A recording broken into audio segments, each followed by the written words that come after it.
कश्मीर के मशहूर सहाफ़ी मरहूम शुजात बुखारी की बरसी के मौके पर श्रीनगर में एक सेमिनार का एहतमाम किया गया। श्रीनगर के टैगोर हॉल में मुनाक़िद सेमिनार में शिरकत करने के लिए शुजात बुखारी के बेटे तहमीद बुखारी भी पहुँचे। उन्होंने शुजात बुखारी की किताब कश्मीर्स थीन रेड लाइन पर भी रोशनी डाली।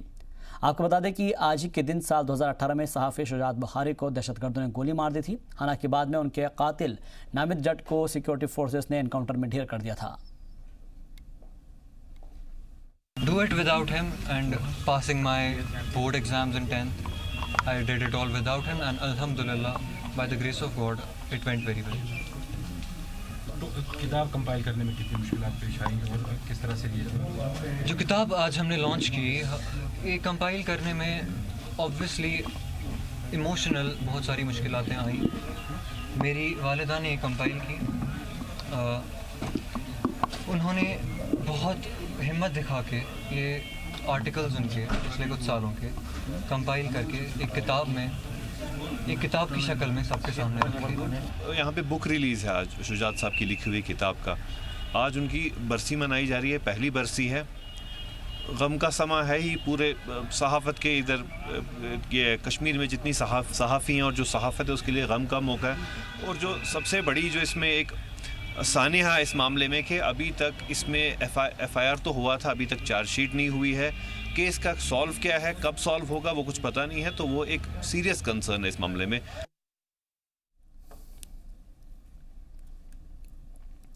आज वर्ल्ड ब्लड डोनर डे है और इस मौके पर श्रीनगर में भी 50 से ज़्यादा नौजवानों ने ब्लड डोनेट किया। उनमें से कई लोग तो ऐसे हैं जो काफ़ी अरसे से ब्लड डोनेट करते आ रहे हैं और समाज के लिए एक मिसाल कायम कर रहे हैं।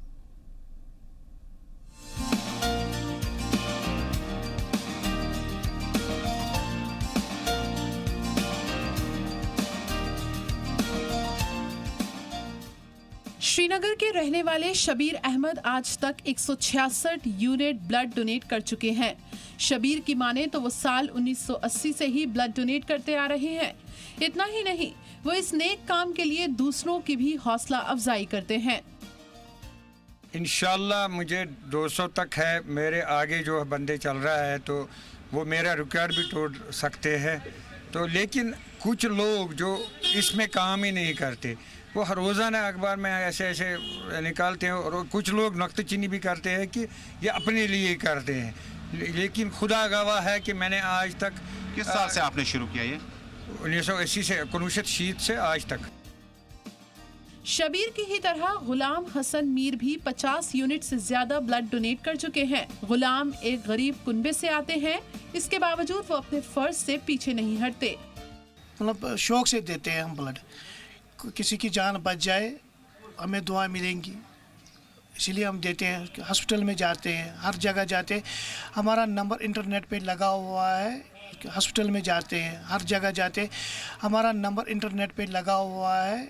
जब भी कोई एक्सीडेंट केस होता है कुछ अस्पताल में हमें बुलाते हैं, हम जाते हैं वहाँ पे ब्लड देने। ब्लड डोनेशन करने से मरीजों को तो फायदा होता ही है, साथ ही डोनेट करने वाले शख्स को भी इससे काफी फायदा होता है। आपको बताते हैं कि ब्लड डोनेट करने से आपको किस तरह के फायदे हो सकते हैं। जब आप खून का अतिया करते हैं तो आपकी बॉडी में नए टिश्यूज बनते हैं, जिसकी वजह से आप कैंसर जैसी बीमारियों से बच सकते हैं। रेगुलर ब्लड डोनेट करने से आपके जिस्म में आयरन का लेवल बैलेंस रहेगा। साथ ही इससे हीमोक्रोमेटोसिस नामक बीमारी से बचा जा सकता है। ब्लड डोनेट करने से आपकी बॉडी में ऑक्सीजन ठीक से सप्लाई होती है। अगर आप ब्लड डोनेट नहीं करते हैं तो आपकी बॉडी में आयरन की तादाद ज्यादा हो सकती है, जो लीवर और दिल के लिए अच्छा नहीं होता। ब्लड डोनेशन से ब्लड सर्कुलेशन ठीक ढंग से होता है, जिसकी वजह से आर्टरीज में ब्लॉकेज और क्लॉटिंग में परेशानी नहीं होती है और हार्ट अटैक से बचाव होता है। ब्लड डोनेट करने से ब्लड प्रेशर और कोलेस्ट्रॉल का लेवल भी कम रहता है। वादी में कठिन हालात के बीचों बीच ब्लड डोनेट करने का सिलसिला काफ़ी दहाइयों से चलता आया है। 1980 से लेकर 2019 तक अभी तक हमारे पास 40 से ज़ायद ऐसे अफराद हैं जो ब्लड डोनेट करते रहे हैं। ब्लड डे के सिलसिले में आज भी कई जगह पर तकरीबात हुई, लेकिन एक बात साफ हुई कि शबीर अहमद अभी तक 166 पॉइंट्स ब्लड जो हैं डोनेट किए हुए हैं। गुलाम हसन मीर ने 50 से ज़ायद, बहुत सारे लोग हैं जिन्होंने 50 का हिस्सा भी अबूर किया है। अशरफ वानी के साथ तजम्मुल इस्लाम, जी मीडिया, श्रीनगर, कश्मीर। श्रीनगर में स्टेट एड्स कंट्रोल सोसाइटी की जानिब से भी ब्लड डोनर्स डे के मौके पर कैंप लगाया गया और जिसमें कसीर तादाद में लोगों ने खून का अतिया किया। गवर्नमेंट मेडिकल कॉलेज में मुनाकिद इस कैंप में तकरीबन 100 यूनिट खून इकट्ठा किया गया जो कि ज़रूरतमंदों के काम आएगा। Assalamu alaikum. I am Dr. Ruby Reshi, Professor and Head of the Department Pathology, Immunohematology and Transfusion Medicine, GMC Srinagar. आज पूरे आलम में 14 जून को वर्ल्ड ब्लड डोनर डे मनाया जाता है और हम भी यहाँ पर जमा हो गए हैं। एक दिन मना रहे हैं जिसमें हम ब्लड डोनर्स को करते हैं खराज अकीदत पेश, उनको थैंक्स करते हैं कि वो ऐसे नोबल कॉज के लिए आगे आते हैं। प्रोफेसर सजाद सरवर है, मैं NSS programme officer Islamia college of science and commerce से हूँ और मेरे साथ यहाँ एनएसएस वॉलंटियर्स आए हैं जो ब्लड डोनेशन कैंप के लिए आए हैं, जो जीएमसी मेडिकल कॉलेज ने रेड रिबन क्लब के साथ मिलके कोलैबोरेशन में ये इवेंट किया। मैं बहुत शुक्रगुजार हूँ सबसे पहले तो जीएमसी का जिन्होंने हमें इनविटेशन दिया और ऐसी खिदमत करने का मौका दिया।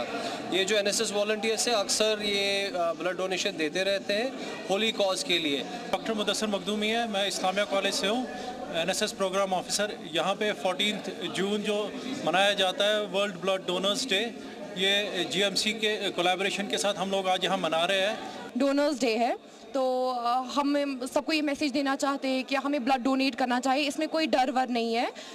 ये जो ब्लड ये एक ज़िंदगी बचा सकते हैं हम, और हम लोग वो डरते हैं कि ब्लड नहीं, जबकि हम एक कॉन्फ्लिक्ट जोन में रहते हैं, हमारे इससे किसी की जान बच सकती है। तो और हमारा जो ब्लड है वो तीन महीने के बाद वो वापस आ सकता है और हमारा रेगुलर चेकअप भी हो सकता है कि कोई इम्प्योरिटीज़ तो नहीं है, ऐसा वैसा कुछ। सो हमें डरना नहीं चाहिए इससे और हमें अपना ब्लड देना चाहिए। We should donate our blood. Syed Sana, I am from Islamia college and we should donate our blood, क्योंकि ब्लड डोनेट करने से बहुत सारे लोगों की जान बच सकती है और ब्लड डोनेट करने में डरना नहीं चाहिए बिकॉज इससे कुछ होता नहीं है।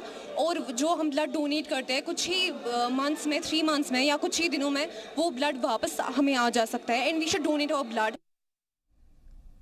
और साथ ही वर्ल्ड ब्लड डोनर के मौके पर यहाँ जम्मू में यंग ब्लड एसोसिएशन और नेशनल ह्यूमन राइट्स की जानिब से एक प्रोग्राम का एहतमाम किया गया जिसमें एमएलसी विक्रम रंधावा बतौर मेहमान खुसूसी भी मौजूद रहे। इस मौके पर ब्लड डोनेट करने वालों को एजाज से नवाजा गया।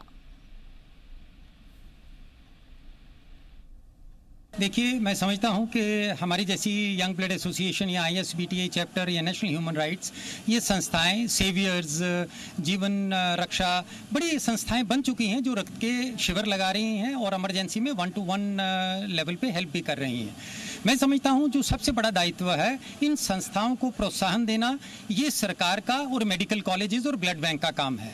ये उनका फर्ज बनता है, चूंकि जब हम ब्लड बैंक की बात करते हैं तो बैंक का अर्थ होता है कि डिपॉजिट्स, जो लोग रक्त का दान कर रहे हैं उनके डिपॉजिट्स का हिसाब रखा जाए। लेकिन अफसोस से ये कहना पड़ता है कि जैसे कि ये प्रश्न बार बार उठाया जाता है कि जो लोग रक्त का दान करते हैं या जो संस्थाएं रक्त का दान करती हैं, जब उनको आवश्यकता पड़ती है तो ब्लड बैंक से अमूमन ये सुना जाता है कि रक्त की उपलब्धि नहीं हो रही। Indian red cross society J&K state branch ने रामबन के बनिहाल इलाके के वॉलंटियर्स के लिए 3 रोज़ा basic methodology first aid training programme का एहतमाम किया। ट्रेनिंग प्रोग्राम का इफ्तिताह IRCS के जनरल सेक्रेटरी राजेश शर्मा ने वीडियो कॉन्फ्रेंसिंग के जरिए किया। शर्मा ने ट्रेनिंग प्रोग्राम में शिरकत कर रहे लोगों का इस्तकबाल किया और रियासत में रेड क्रॉस मूवमेंट की जानिब से किए जा रहे कामों पर रोशनी डाली। पूरे रामबन डिस्ट्रिक्ट की टीम है, हम कोशिश करते हैं कि इनकी स्किल्स एनहांस करें फर्स्ट एड में और इन टाइम्स ऑफ डिज़ास्टर, चाहे वो नेचुरल डिज़ास्टर हो, मैन मेड डिज़ास्टर हो, उस टाइम पे इन लोगों की सर्विसेज यूटिलाइज हो पाएँ और सोसाइटी को ऑन द लार्ज या जो विक्टिम्स होते हैं एक्सीडेंट विक्टिम्स, उनको इन पर्टिकुलर ये फर्स्ट एड की सहूलियत मिल सके। फर्स्ट एड ब्रांच ने मुझे यहाँ पे भेजा हुआ कि आप लोगों को ट्रेनिंग देने के लिए, क्योंकि रामबन के जो वॉलंटियर्स हैं सबसे ज़्यादा एक्सीडेंटल प्रोन एरिया और आप लोग सबसे ज़्यादा यहाँ की मदद करते हो, तो हमें ये बोला गया कि इन ट्रेनर्स को सबसे अच्छी तरह ट्रेन किया जाए कि जो भी ये फर्स्ट एड देते हैं अच्छी तरह देते हैं और कई लोगों की जान बचा सकते हैं। चलिए बढ़ता आगे। बांदीपोरा में district child protect unit, child welfare committee और जुवेनाइल जस्टिस बोर्ड की जानिब से चाइल्ड लेबर के खिलाफ एक बेदारी रैली का इनेकाद किया गया। रैली में बाग बांदीपोरा गवर्नमेंट हाई स्कूल के बच्चों ने शिरकत की। इस रैली में मेन मार्केट से होते हुए ये डिस्ट्रिक्ट कोर्ट अहाते तक निकाली गई और CWC के ओहदेदारों ने बच्चों को उनके हुकूक के तय बेदार किया और साथ ही उन्होंने बच्चों को चाइल्ड लेबर एक्ट को समझाने की भी कोशिश की। कि आज छोटे बच्चों को 18 साल से कम उम्र की बच्चों के ऊपर बहुत जुल्म किया जाता है, उनसे बहुत हुकूक छीने जाते हैं, उनके एजुकेशनल हुकूक छीने जाते हैं, उन्हें पढ़ाया नहीं जाता, बल्कि पढ़ाने के बजाय उन्हें बड़े बड़े रेस्टोरेंट्स में, कारखानों में, दुकानों पे, घरों में और भी बहुत सी जगहों पे ठेकेदार वो वहाँ पर उनसे मजदूरी करवाते हैं, काम करवाते हैं। मैं आवाम को ये मैसेज दे रहा हूँ कि हम अपने बच्चों को मिलकर हम उन्हें पढ़ाएं, बल्कि ये ना कराएं उनसे। हम खुद तकलीफ अगर उठाएंगे तभी बच्चे कुछ करेंगे। आज हमने रैली निकाली थी इन कोलैबोरेशन में हाई स्कूल जो बाग बांडीपुरा का है, तो इसमें हमें बच्चों को लेके हमने जो रैली निकाली है, जो हमारी रैली गुजरती हुई मैन मार्केट बांडीपुरा से गई, खाली लोगों तक और सोसाइटी तक हमें यही मैसेज पहुंचानी थी कि चाइल्ड लेबर जो है इसके कॉन्सिक्वेंस है, जितने भी बच्चे हैं क्या है क्या नहीं है, उनको चाइल्ड लेबर में अगर कोई भी उनसे काम लिया जाए या कुछ किया जाए तो लॉ के मुताबिक उनके खिलाफ कार्रवाई की जाए। Deputy commissioner Baramulla doctor GM यातो ने यहां तंगमर्ग में सैलाब ज़दा इलाकों का दौरा किया और मुतासरीन से मुलाकात की। वहां पर होने वाले नुकसानात का जायज़ा लिया गया। उन्होंने तमाम महकमों के अफसरान को हिदायत दी है कि तरजीही बुनियादों पर और कम वक्त में लोगों के मसाइल को हल किया जाए। डिप्टी कमिश्नर ने तंगमर्ग से पुलों को होने वाले नुकसानात का भी जायज़ा लिया। उन्होंने कहा कि सैलाब से होने वाले नुकसानात का जायज़ा लेकर पूरा रिलीफ दिया जाएगा और साथ ही डिप्टी कमिश्नर के साथ उनका बाकी अमला भी मौजूद रहा। नुकसानात हमारे टंगमर्ग कॉन्स्टिट्यूंसी में हुआ, टंगमर्ग इलाके में हुए। यहाँ के रोड्स कट गए, यहाँ के ब्रिजेस कट गए, स्पेशली जो हमारे यहाँ पर सराय पुल जो है वो कट गया। एक बड़ा एरिया जो है टंगमर्ग से कट गया। तो साथ साथ में यहाँ पर चालाबारी भी हुई। टंगमर्ग में उचलीपोरा एरिया, कुंजर एरिया में, ओगमना एरिया में हम सरकार से गुजारिश करना चाहते हैं, DPN पार्टी जो है गुलाम हसन मीर साहब की क़यादत में पुरजोर गुजारिश करते हैं गवर्नमेंट से और गवर्नर इंतजामिया से हम गुजारिश करते हैं कि जल्द अज जल्द जिनका नुकसान हुआ है जल्द अज जल्द उनको मुआवजा मिलना चाहिए। तो चूँकि जैसा कि आप जानते हैं कि ये बड़ा इंपॉर्टेंट पुल है और बहुत सारे विलेजेस को कनेक्ट करता है, इसकी वजह से कनेक्टिविटी जो है वो कल से बढ़ गई है और लोगों को आने जाने में काफ़ी दिक्कत है, खासतौर से जो बच्चे जो स्टूडेंट स्कूल जाने वाले हैं या जो बीमार हैं या बाकी लोग हैं। तो आज मेरे इंजीनियरिंग टीम के साथ जो इसमें हमारे SC RNB है या मेरे SDM हैं, तहसीलदार हैं या बाकी लोग हमारे साथ है इरिगेशन फ्लड कंट्रोल, तो उनके साथ आज इस जगह का मुआयना किया ताकि हम ये जल्द से जल्द इसको रेस्टोर करने के लिए जो हमें शॉर्ट टर्म मेजर्स करने होंगे वो भी हमने डिस्कस कर लिए। पुंछ जिले के मेंढर में नशे के खिलाफ पुलिस की मुहिम के साथ साथ एक्साइज महकमे को भी बड़ी कामयाबी हासिल हुई है, जहां पर 60 ग्राम हेरोइन के साथ एक ड्रग तस्कर को गिरफ्तार किया गया है। एक्साइज महकमे ने पुंछ जिले के मेंढर तहसील के सखी मैदान गांव में एक ड्रग तस्कर को 60 ग्राम हेरोइन के साथ गिरफ्तार किया है। जब्त की गई हेरोइन की कीमत 6 लाख रुपए बताई जा रही है। ड्रग तस्कर की पहचान तहसील मेंढर के सखी मैदान के बाशिंदे मोहम्मद नासिर बिन मोहम्मद रफ़ीक के तौर पर हुई है।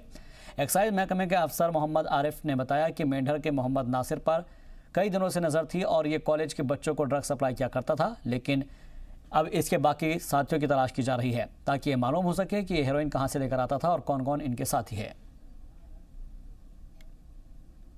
में एक नाका लगाया हुआ था, तो उसमें हमें शुबा हुआ कि एक आदमी मशकूक हालात में घूम रहा था। उसको हमने रुकने के लिए बोला और उसकी जब तलाशी ली गई तो उसके पास से कोई 60 ग्राम के करीब हीरोइन जैसा कुछ सब्सटेंस जो हीरोइन ही है, उसको हमने सैंपल्स वगैरह निकाले हुए केमिकल टेस्ट करवाएंगे, उसके बाद कंफर्मेशन हो जाएगा। लेकिन अभी तक हीरोइन ही उसको माना जा रहा है।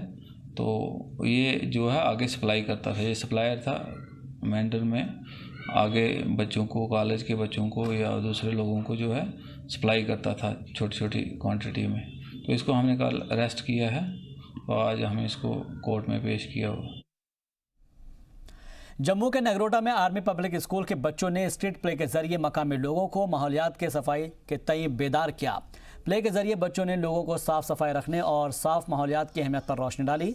इस मौके पर आर्मी के वाइट नाइट क्रॉप्स की वाइव्स वेलफेयर एसोसिएशन की zonal president doctor Bandita Singh समेत कई लोग मौजूद रहे। मैं सब आपको धन्यवाद देना चाहूँगी कि आपने अपना अमूल्य समय से थोड़ा सा टाइम निकाल के यहाँ आए हुए हैं। एक ऐसा अमूल्य चीज़ के बारे में अवेयरनेस हासिल करने के लिए जिसका नाम है हमारा वातावरण, यानी कि हमारी एनवायरनमेंट।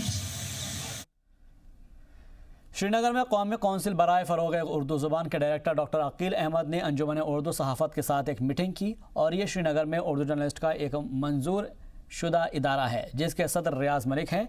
उन्होंने कौमी कौंसिल के डायरेक्टर का वादी में गर्मजोशी से इस्तकबाल किया और वादी में उर्दू के सहाफ़ियों को दरपेश मसाइल और चैलेंजेस पर बातचीत की।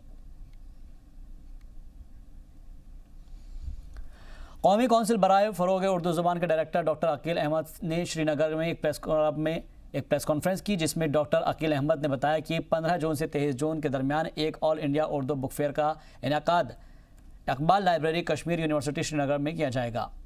प्रेस कॉन्फ्रेंस के बाद डॉक्टर अकील अहमद ने जी मीडिया से कहा कि उर्दू बहुत बेहतरीन ज़ुबान है और कौमी कौंसिल इस ज़ुबान को मज़ीद बेहतर और जदीद तकाज़ों को पूरा करने वाला बनाने में पुरअज़्म है। इस मौके पर जी मीडिया के नुमाइंदे सैयद तजम्मुल ने NCPUL के डायरेक्टर से बात की। उर्दू ज़ुबान को फ़रोग देने के लिए अब NCPUL का जो पूरा टीम है कश्मीर में खीमा जन होगा और यहाँ पर कश्मीर यूनिवर्सिटी के सेमिनार हॉल में इस ज़ुबान की अहमियत, इफ़ादियत और चैलेंजेस जो हैं उस पर बात करेगी। हमारे साथ डॉक्टर अकील मौजूद हैं। बहुत बहुत शुक्रिया डॉक्टर साहब, कश्मीर में आकर आपका बहुत बहुत इस्तकबाल है। ये यूनिवर्सिटी में जो प्रोग्राम रहेगा, क्या इसके बाद भी आपके प्रोग्राम जम्मू कश्मीर में जारी रहेंगे? कहते हैं कि जम्मू कश्मीर मुल्क और साउथ एशिया का जो है ज़रिया है कम्युनिकेशन का वो उर्दू ज़ुबान का ही है। हाँ, इसमें कोई शक नहीं है कि पूरे हिंदुस्तान के अंदर जम्मू कश्मीर ही वो रियासत है जिसमें उर्दू सरकारी ज़बान की हैसियत से यहाँ पे पढ़ाई जाती है और सरकारी ज़बान है यहाँ की। तो सरकारी ज़बान होने की वजह से हर शख्स उर्दू पढ़ता है, लेकिन मैं ये चाहता हूँ कि उर्दू सिर्फ़ सरकारी ज़बान तक महदूद नहीं रहे, बल्कि मैं ये चाहता हूँ कि उर्दू कश्मीरियों के दिल के अंदर भी रहे और अदबी सतह पे भी उर्दू का यहाँ फ़रोग़ हो। उर्दू के तई यहाँ हर शख्स के अंदर, हर बच्चे के अंदर, औरत के अंदर, मर्द के अंदर उसके तई उस दिलचस्पी पैदा हो। बहुत बहुत शुक्रिया। डॉक्टर अकील के मुताबिक कश्मीर में क्या बल्कि पूरे मुल्क में, बल्कि पूरे साउथ एशिया में जो एक बड़ा चैलेंज इस वक्त है कि उर्दू बोली जाती है, सीखी जाती है, पढ़ाई जाती है, बल्कि कम्युनिकेशन बाकी जो सार्क ममालिक है उर्दू ज़ुबान जो है बेहतर ज़रिया है और इस्लामी लिटरेचर, कुरान का मुताला, तफसीर, ये सारी चीज़ें जो है उर्दू में हमें विरासत में मिली है, लेकिन इसको लिखने की ज़रूरत है। जब आप रस्मुल ख़त पर आपका पूरा कंट्रोल होगा, उसके बाद जब आप कंप्यूटर पर बैठेंगे, जब आप उर्दू इन पेज लिखना शुरू करेंगे तो उर्दू की वापसी हो सकती है, वरना जो चैलेंजेस हैं उनसे निपटना मुश्किल हो जाए। रियासती आवाम से उन्होंने अपील की आइमा हजरात और मस्जिदों में जो वाज़ तबलीग होता है वहाँ पर भी इस चीज़ का अब मुशाहिदा किया जाए कि उर्दू बोलने के बाद उर्दू सीखने पर भी जोर देना बहुत लाजमी है। अशरफ वानी के साथ सैयद तजम्मुल इस्लाम, जी मीडिया, श्रीनगर, कश्मीर। मगरबी बंगाल के कोलकाता में पीर के रोज़ रात को एक मरीज की मौत के बाद कुछ डॉक्टर्स के साथ मारपीट के मामले को लेकर मुल्क की कई रियासतों में डॉक्टर्स हड़ताल पर हैं और इस वारदात की मुखालफत की जा रही है। इसी सिलसिले में जम्मू मेडिकल कॉलेज के जूनियर डॉक्टर्स ने भी पट्टी बांधकर और हाथ में बैनर लेकर पुरअमन मुजाहरा किया, साथ ही डॉक्टरों के साथ मारपीट की मजम्मत की। उनका कहना था कि डॉक्टर्स भी 24 घंटे अपनी ड्यूटी पर रहते हैं और आवाम की खिदमत करते हैं। उन्होंने कहा कि उनके साथ इस तरह का सलूक ठीक नहीं है। उन्होंने डॉक्टर्स की तहफ़्फ़ुज़ का मुद्दा उठाया। उन्होंने कहा था, एक स्टडी में हुआ था कि 75% of the doctors in their lifetime they have had an accuse का किसी ना किसी ने किया हुआ है, या वर्बल हुआ है या फिजिकल हुआ है। तो आप समझ सकते हैं कि कैसे सिचुएशन है। 75% doctors, ratio of doctors is 1:1800 patients की। अब जो भी सिचुएशन अराइज हुई है इसमें हर एक का पार्ट आएगा। There is a part on the part of the doctors, there is a part of the patients, there is a part of the media, there is a part of the government. International yoga day की तारीख करीब आने के साथ ही मुल्क भर में तैयारियों का सिलसिला तेज हो गया है। ITBP के जवान भी जोर शोर से योगा डे की तैयारी में जुटे हैं। ITBP के जवानों ने समुद्र से 18,000 फीट की ऊंचाई पर अलग अलग तरीके से योगा प्रैक्टिस की। ITBP जवानों के योग करने का एक वीडियो भी सामने आया है। लद्दाख में वाक़ कैंप में कपकपा देने वाली सर्दी के बीच जवानों ने योग के साथ साथ ध्यान भी लगाया।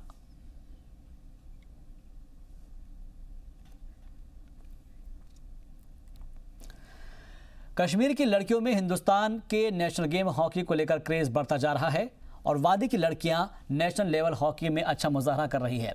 साथ ही इससे पूरी रियासत में हॉकी को लेकर एक बेहतरीन माहौल माहौल जो है वो पैदा हो रहा है। एक रिपोर्ट देखिए। श्रीनगर में मकामी लड़कियां हॉकी की स्टिक हाथों में लेकर इस खेल में अपना जोश दिखा रही हैं। तस्वीरें बताती हैं कि वादी में लड़कियों के बीच हॉकी का क्रेज बढ़ता जा रहा है। हॉकी के जरिए कश्मीरी लड़कियां पूरे मुल्क में अपनी साख भी दिखा रही हैं। हिंदुस्तान के कौमी खेल के तय कश्मीरी लड़कियों के बढ़ती दिलचस्पी की सबसे बड़ी वजह है उन्हें हॉकी में बाकी खेलों से ज्यादा एक्सपोजर मिल रहा है। उनके आधी गर्ल्स आना चाहती है, आगे खेलना चाहती है, but unfortunately they have some kind of strictness like society what they will say we have to change our dress up all that, but this hockey इसमें अब ट्रेंड चेंज हो रहा है, बहुत सारी आ रही है फील्ड्स में, और हम चाहते हैं हमें इससे भी ज़्यादा एक्सपोजर मिले ताकि हम आगे जा सके, इससे भी ज़्यादा हमें ट्रेनिंग अवेलेबल हो हमारे कॉलेजेस में ताकि सारी लड़कियाँ इसको देख के नेशनल लेवल पे बूस्ट अप होके नेशनल लेवल पे खेल सकें। कश्मीर की लड़कियां खेलों को लेकर और ज्यादा बेदार हो, इसके लिए कोशिश भी की जा रही है। यहाँ पर लड़कियों का भी मानना है कि सहूलियात और ट्रेनिंग और बेहतर हो तो उनका मुजाहिरा मजीद बेहतर होगा। हॉकी में अगर हमें सपोर्ट करेंगे, हॉकी यहाँ पे इतनी अच्छी टीम बनेगी। अभी नेशनल के लिए जाती है टीम, जम्मू की होती है, पंच की होती है, कश्मीर की 1-2 लड़कियाँ होती है, और मैं चाहती हूँ हमें कश्मीर की बहुत ज़्यादा जाए, हाफ हो जाए, 50-50 हो जाए, ताकि हमें सपोर्ट करे, एसोसिएशन हमें सपोर्ट करे, स्पोर्ट्स काउंसिल हमें सपोर्ट करे, एक प्लेटफॉर्म दे, एक एस्ट्रोटर्फी अगर यहाँ पे लगाते, हम भी आते, हम भी अपनी दिलचस्पी दिखाते। कश्मीर हॉकी एसोसिएशन और जम्मू कश्मीर स्पोर्ट्स काउंसिल के टूर्नामेंट में भी लड़कियों की टीमों में मुसलसल इजाफा होता जा रहा है। कश्मीर की लड़कियों ने कौमी सतह के मुकाबलों में भी बेहतर मुजाहिरा किया है, जिसकी वजह से इस खेल को लेकर दूसरी लड़कियों की दिलचस्पी बढ़ रही है। 2 साल से हम कंटिन्यूस इनका टूर्नामेंट चला रहे हैं और हर टूर्नामेंट में टीम्स जो हैं वो इंक्रीज हो रही हैं। तो जो आज की गर्ल्स हैं वो इंटरनेशनल हॉकी को जब देखती हैं तो वो भी चाहती हैं कि हॉकी में आए।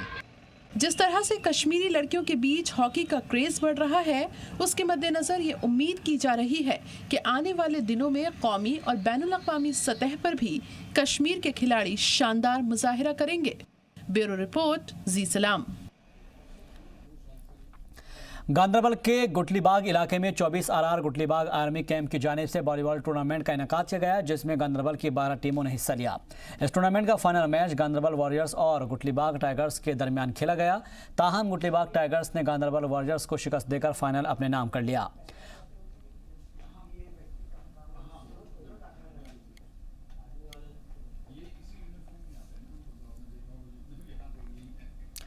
मुल्क भर में गर्मी से लोग परेशान हैं और ऐसे में वे सर्द इलाकों का रुख कर रहे हैं। गर्मी ने जम्मू में भी लोगों की परेशानी बढ़ा दी है। जम्मू से 50 किलोमीटर दूर वाक़े मानसर झील के दीदार और सुहाने मौसम का लुत्फ़ उठाने के लिए सयाह कसीर तादाद में पहुंच रहे हैं। एक रिपोर्ट।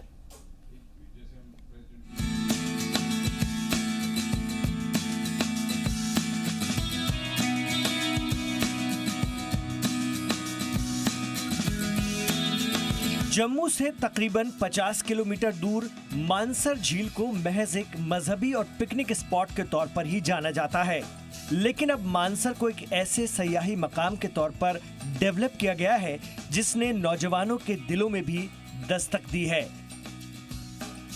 पहली बार मानसर झील के आसपास के कुदरती खूबसूरती को उभार करके सामने लाया गया है।